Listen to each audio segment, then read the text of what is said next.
Hey, I just wanted to pitch in and say that if you want to support this channel and fund it in any way, shape, or form, please join our memberships below. Also, our goal is 100,000 subscribers by the end of this year. And if you can help us reach that, that'd be amazing. Thank you so much. I'll be leaving an email in the description below, so you can send me stories and ideas there.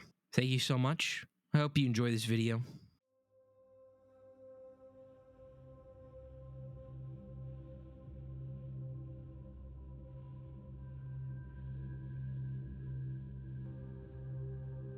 In the world of lost media, there are stories that haunt us long after the facts are revealed. Matthias Bello's tragic experience exemplifies this. In 2001, during Argentina's economic crisis, he live-streamed his suicide. The footage is assumed to be gone now, adding to the mystery of an already terrifying story. Matthias Bello was born in Tandil, Buenos Aires in the mid-1970s. He was a typical man whose life took a number of terrible turns. In 1995, Bello served an 8-month prison sentence for robbery and was required to perform community service.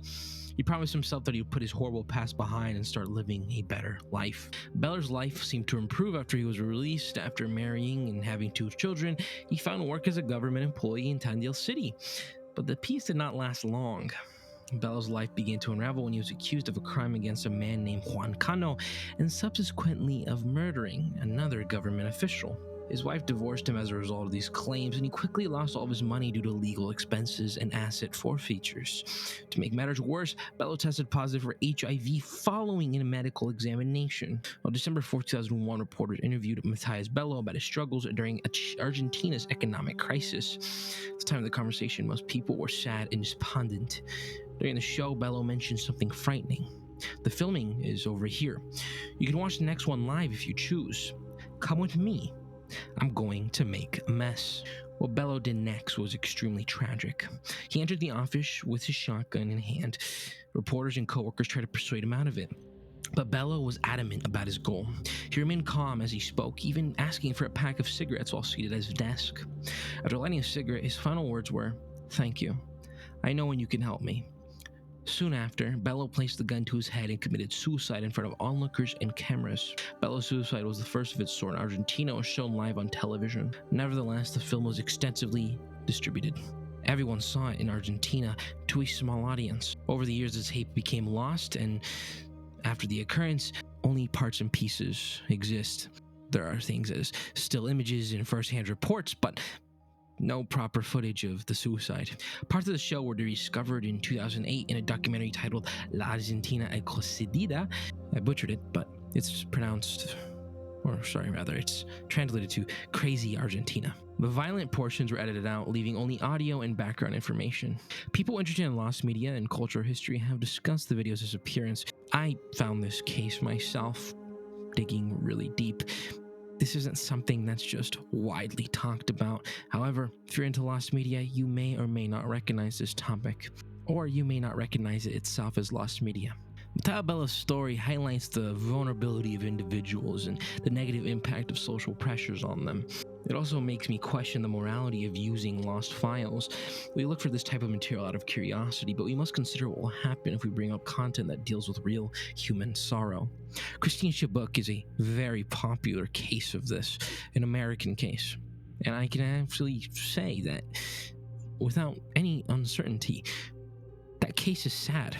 They even made a biopic about the woman, and her story is tragic. The footage is not something I would ever want to find. Same with this case here with Matthias Bello. It's more about lost media. It's much more. It's about the darkest side of history. It's a moment captured on video but lost to time, yet still remembered in parts and pieces. There's a way we have to handle these type of stories and cases, and that's what the care and attention they deserve as we investigate them.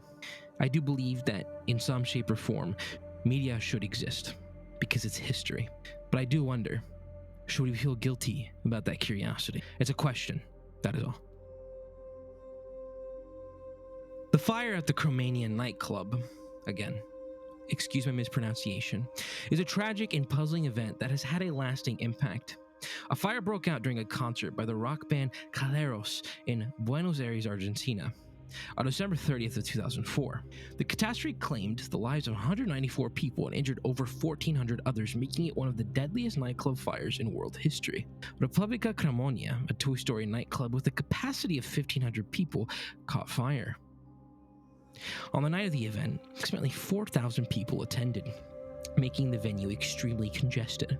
Fire exits were chained shut to prevent unauthorized access. Fire extinguishers were not working correctly, and the building's fire safety license had expired a month before the incident. The safety protocols that were in place were virtually non-existent. As part of the band's performance, a pyrotechnic flare was utilized to ignite the flammable materials on the ceiling. This caused the fire to begin. Because of the rapid spread of the fires, the venue became inundated with dangerous gases, including cyanide, which was created by the combustion of polyurethane. Many victims were unable to escape the chain entrances and died from smoke inhalation and carbon monoxide poisoning. The accident sparked outrage and sadness around the world. The club's owner, Omar Shaban, was brought into custody and sentenced to 20 years in prison. A number of Jaleros members were involved in legal disputes, and his manager received an 18-year prison sentence. The accident exposed both the corruption that exists within Buenos Aires inspection procedures and the systematic weaknesses in safety enforcement. As a result of the fire, survivors and families of those slain requested accountability. People's memories of the victims were preserved through public marches and memorials. The story is a stark reminder of the devastating consequences of greed and ignorance. While researching the Matthias Bello case, I discovered this one as well. There's no direct lost media here. I just wanted to bring it up. I've decided to make this video a disturbing lost media video and a disturbing case video. So take it as you will, but this next one is lost media.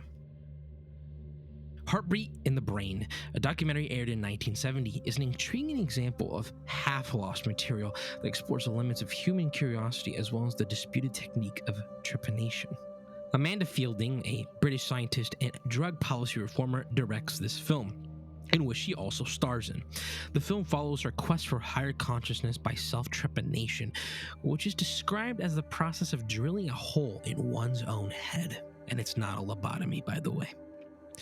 Trepanation is a time-honored ritual that is often dismissed as pseudoscience. Because Fielding was unable to find a physician willing to do the procedure, she decided to do it herself. Throughout the documentary, sections include her pet pigeon Birdie, as well as footage of the treatment itself. The film's visceral essence, along with its philosophical foundations, make it a terrifying work of many media. The Pseudonym Gallery in New York City hosted the first Heartbeat in the Brain show in 1978. It is reported that at least one audience member passed out as a result of the exposition. What? It is reported that at least one audience member passed out as a result of the exposition. I'm not editing that out. Excuse me. During a screening at the Institute of Contemporary Arts in London in 2011, fragments that had been considered to be lost for years were recovered. Snippets were also utilized in the documentary, A Hole in the Head, directed by Eliquiajo Cabilo and released in 1998. Additionally, new snippets were released in 2021 during an episode of Hamilton's Pharmacopoeia. Despite the fact that the entire film is currently not available online, it remains a thought-provoking exploration of medical ethics in the human conscious. The fact that it is shattered serves as a reminder of how even lost media may continue to captivate and unsettle us even after it has vanished.